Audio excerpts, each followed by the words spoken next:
আজকে কাঁচকলার খুব মজাদার একটা রেসিপি তোমাদের সাথে শেয়ার করবো। তার জন্য প্রথমে কিন্তু প্রেসার কুকারে 4টে কাঁচকলা, তার সাথে 2টো আলুকে নিয়ে নিয়েছিলাম আর নুন দিয়ে ভালো করে সিদ্ধ করে নিয়েছিলাম।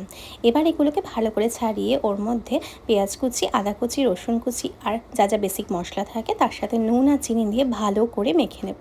আশা করি তোমরা বুঝতেই পারছো আমি কী বানাতে চাইছি। আর শেষে বাইন্ডিংয়ের জন্য ইউজ করেছিলাম বেসন আর অল্প একটু চালের গুঁড়ো। এবার হাতে তেল মাখিয়ে ভালো করে এগুলোকে বড়ার শেপ দিয়ে নিতে হবে। কোফতা বানানোর সময় তোমরা কিন্তু গোল গোলও বানাতে পারো অথবা চ্যাপটাও বানাতে পারো। আমি কিন্তু এখানে একটু চ্যাপটা কোফতা বানাচ্ছি।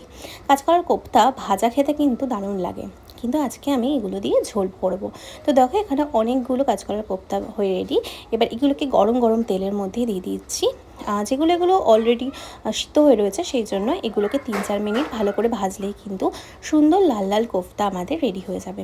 তো গরম তেলে দিয়ে হাই ফ্লেমে আমি কিন্তু এগুলোকে ভেজে নিচ্ছি। তোমরা মিডিয়াম টু হাই ফ্লেমেই ভাজবে, লো ফ্লেমে ভাজার কোনো প্রয়োজন নেই, নাহলে কিন্তু কোফতাগুলো ভাজার সময় ভেঙে যেতে পারে। তো এরকমভাবে সুন্দর করে লাল লাল করে কিন্তু কোফতাগুলোকে ভেজে নিতে হবে। এখানে আমি বাকি কোফতাগুলো ভেজে নিচ্ছি। দেখো এরকম লাল অবস্থায় কিন্তু আমাদের তুলে নিতে হবে। তোমরা চাইলে এগুলো শুধু শুধু খেতে পারো, ভাতের সাথে অথবা সস দিয়ে খেতে কিন্তু দারুণ মজাদার লাগে। এবার আমি এটা ঝোল করব, তার জন্য এখানে আমি একটা মশলা বানিয়ে নেব। আর এখানে আমি পেঁয়াজ, আদা, রসুন কুচি নিয়ে নিয়েছি।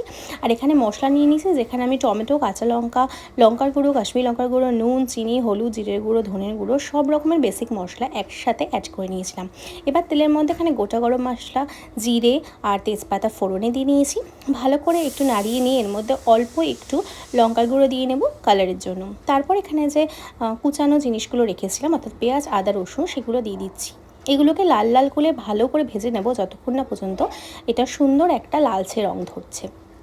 দেখো ভালো করে ভেজে নিচ্ছে। আর এখানে কিন্তু কাঁচকলার বড়া আমার অনেকগুলোই হয়েছে দেখতে পাচ্ছ।